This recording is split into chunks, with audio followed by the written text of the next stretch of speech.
My name is Robert Stiles. I'm 54 years old. I suffer from drugs, alcohol, control issues. Um, I was born in New York, Bronx, New York. I basically grew up in St. Petersburg, Florida. I have a good family. My mom and dad, they've been together their whole life. My mom passed away about 20 years ago. And my childhood was wasn't beaten. I was well taken care of. I was just a very ornery child, and start from the beginning when I was 11, 12 years old. I started skipping school, started smoking marijuana at 12, and basically just an ornery kid where I didn't want to listen to anybody besides myself. Um, it has nothing to do with my family. I just wanted to do my own way. I went through a lot in high school. I made it to or middle school and the beginning of high school. I made it to ninth grade. Due to drugs, I got hooked on crack cocaine when I was leaving eighth grade into ninth grade, and it was tough. My family they found out and they sent me off to a place in Leesburg, Florida.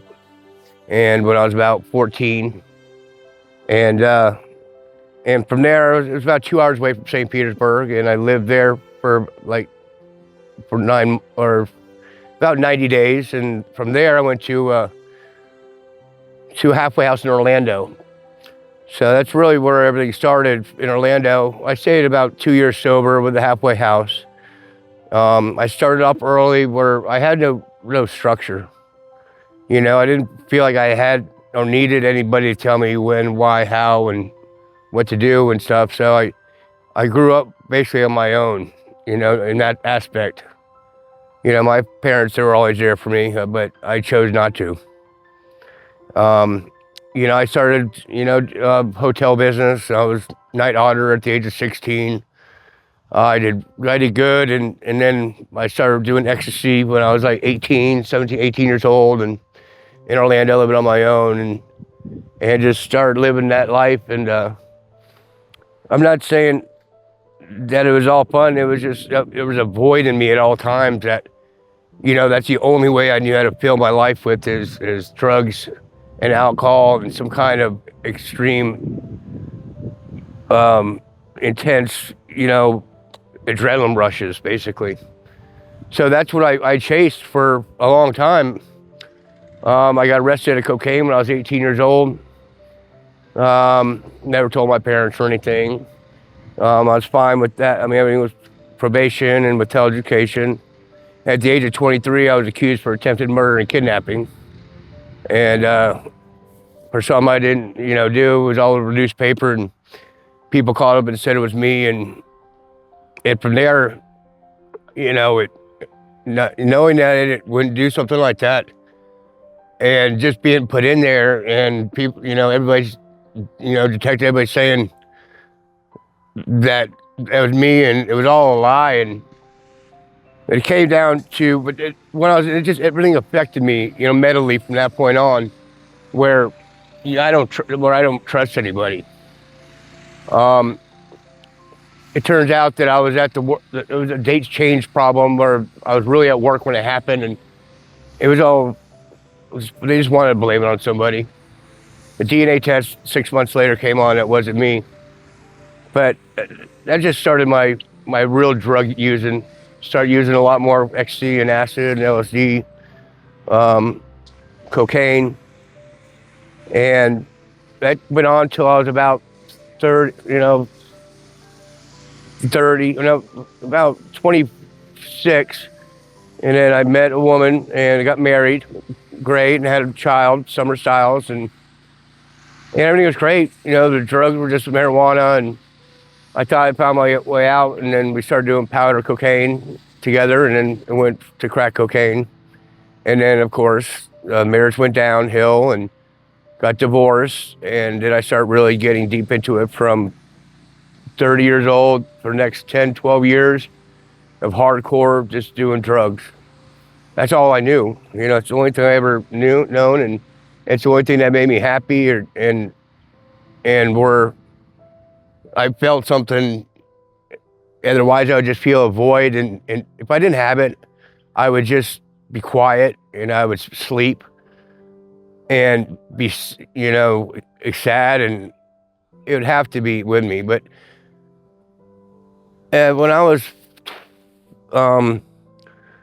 36, around that age, about 36, I hit my rock bottom of crack cocaine. I found myself in a hotel or my apartment with no money, lost my job, nowhere to go, didn't have any money for anything else, and I tried to slice my wrist, and I called my dad. Not that I was wanting to die, I was scared to live. It was tough. If I really wanted to do it, I would have, but I was just scared. And once again, I was lonely, and I had that void. My dad called the ambulance, and from that point on, I started feeling something that I need. And a friend of mine, Nick Palomino, he brought me to Calvary Chapel, St. Pete, and introduced me to God. And I went to a fellowship there, Calvary House. They just opened a live-in program, about 20 guys, and I was there about 9 months, and it was the best thing. I mean, I didn't know any word. I haven't been brought up any religious at all. I mean, good or bad. It's just I didn't know that the feeling that you could have. It took me a while of reading and understanding, and a lot of times I wanted to give up, and I just kept on going because I needed to fill that void. And probably after about 5 months later, is when I felt the Holy Spirit come to me, and just at earning worship, and it just utterly just stood up and just out of my shell, and just I became a new Bob Stiles. That point on, I followed God, and I graduated from the program, and I followed God. It was only about a year and a half more before I got out of the program. I met a woman in church. And at that point, I got out of the program, and she was a godly woman. And then my next thing was sexually sinned. And I still didn't know the Lord real well on the percussions of who he is and what he is capable of. And, only being it with a year, and how powerful he is and what he can do, and how serious sin is. And I went ahead, and everybody told us not to get married. And Pastor Art and a bunch of people said, our advice is not to get married. But we did anyways. It was great. For a while, she wanted kids, and we had 3 beautiful children. Chloe, Sierra, and Justin, but she was like the librarian type. She never drank, never smoked, never did anything, and I'm the opposite. But anything could happen with God, and I just felt. We went to church together and everything, and within a couple of years, I started falling away from the Lord, and I was always blaming the Lord on how come, why. I mean, what I do, and why am I not feeling the Spirit? And why don't I'm not feeling the power of Christ in me? And it took me a long time to figure out it wasn't God that was to blame. It was Bob Stiles to blame that I left God. And now that I look, I look back and I see the precautions of how the Lord works. Now I see this, and I will pay for, my way of doing things, So we divorced after 9 years, and I went right back into my partying scene. Within an instant. I did have an affair, um, and it was just it was over, and I just went on for the next 5, 7 years of just doing whatever I want to do. You know, I was there for the kids, but I was selfish. I was greedy. I was angry. I wasn't following the Lord, and I was such in false. I was phony. I was a liar. Somewhat of a thief. I was just not even a real person.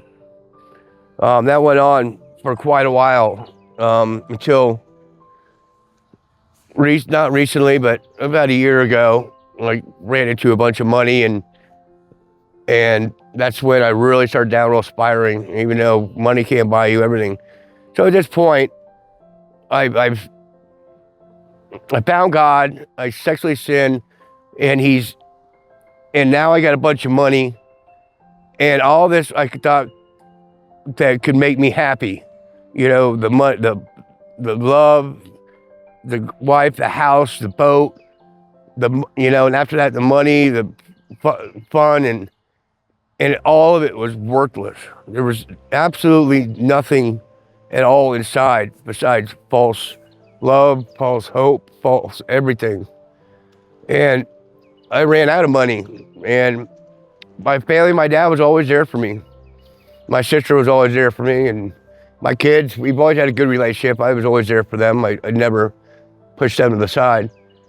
But up till about maybe 7 months ago, I felt that nug on me again, saying, Bob,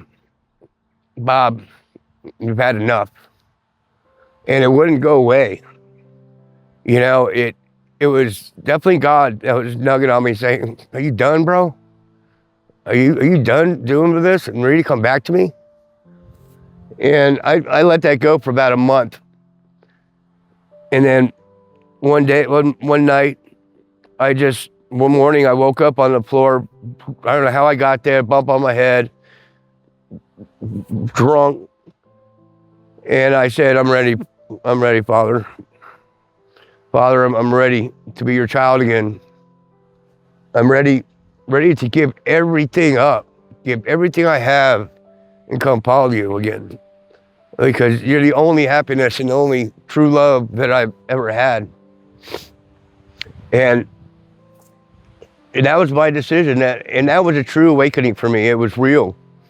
It wasn't me making things up. It wasn't, it was the Holy Spirit speaking through me, totally. So I called around a little bit, and I got a hold of Pastor Art of Feather Sound in St. Petersburg, and he mentioned, he said I couldn't come to his program down there because it's more for a transitional place after you go. Excuse me. After you go and get yourself help and find what you need. So he had he showed me the way to Chrome. I made the phone call. Howard called Fred, and it was a battle getting here. It took probably about a week. It went from me having to go to the hospital from a head trauma or problem. I hit my head on a window by accident, and that made the bus not go. You know, I couldn't make that bus ride. The enemy was just trying to get me not to go, no matter what. I mean, he found every way. You know, I missed the bus, but the bus, I was there 10 minutes early. You know, and I'm following the bus. Hey, wait for me, and he just kept on going right by. And so it was the enemy that did not want me to get well. He didn't want me to be a son of Jesus Christ. And I told my friend Danny, I was like, will you drive me up 5.5 hours away and drop me off at a men's discipleship program? And the next day he did. We drove up here, and it was like 11 o'clock at night, and they dropped me off at the front here, and he was pulling away, and he saw me at the end of, you know, by the door with my arms down, you know, thinking, and he as he was going, he's like, Bob, this is your decision. Do it. And I made that decision then to start following Christ again. So ever since then, I've been here. I came here on my own. I'm not from the country. I don't have one pair of boots I ever owned in my life. I'm trying to grow a beard. But this is all new to me. I don't know anybody. So I had to give everything up. And I started from fresh, because I only had a year or two into God. And so I'm starting off fresh and learning. And my prayers from day one is just teach me and show me. Here I am waiting on you. Just help me in every aspect. It took a while for him. I don't know. I know, see, my prayers that take like 30, 45 days for them to be answered. But he started answering my prayers, little prayers here and there. And the thing is, I'm starting to notice it. I'm starting to notice the prayers instead of just praying and say, well, you didn't do this for me. And I started noticing what he's really been working in my life, little things, this phone call came through or this meal came, just little tiny things. And I have fully arms open, ready to learn. I sort of kept away from groups and, I was lonely and, he really got me humbled. He really humbled me. Sometimes when I wanted to say words to people, I couldn't even come up with words because he just wanted me to stand fast. And that was 3 months. And then things started happening. They moved me around. They put me in the kitchen here. I work in the kitchen. And I've got a great bunch of guys in there, man. I finally found a family, in Christ and somebody we can relate to and all have a good time and me not feel where I don't have to, I feel bad if I say something or, the biggest things that helped me are my classes. It's the first thing I asked if I get moved to the classes that I don't want to get moved to the kitchen if I lose my classes. The volunteers here and Chris and John, and it's just, they make sense to me. I'm not the highest grade thinker, but they make sense to me, and I could read and understand what they're saying. So I pay attention every chance I get to my classes, and chapel, and I focus on that, so I've been here for 6.5 months, and God has just worked in me tremendously. I feel joyful, I feel peace. My kids, when I talk to them, I pray with them now, and they speak to God, they tell me, and I'm starting to see the fruit of God's plan. It took me 20 years of getting beat up out there again, going against his will, sexually sinning, having affairs, to going back to my ways, to just being ornery and lying to my father and stealing and he put me through that to teach me a lesson or to show myself that I could do better. But recently God has entered my life in the last 3 weeks. I feel him talking to me. I have a great relationship with him. I feel happy, and it's all because of Jesus Christ and really Chrome. I take their lessons and do what they say to do, and I'm happy and very blessed to have the Crow program as a discipleship and all the volunteers here. For me, as I explained, it takes a lot and a lot of surrender for you to actually surrender your life, your mind, your soul, your money, your gifts, whatever you have. It takes so much to surrender it. But for me, it was worth it. Everything I put into this, it is worth it. I love the Lord. I don't have to worry about the problems. I don't have to worry about the police knocking on my door. I don't have to worry about me dying. I don't have to worry about drunk driving anymore. Those are all worries that have been taken away from me through Christ, It's my decision, in your decision if you want to have a better life. For me, I chose a better life, and I hope you made the same decision. God bless.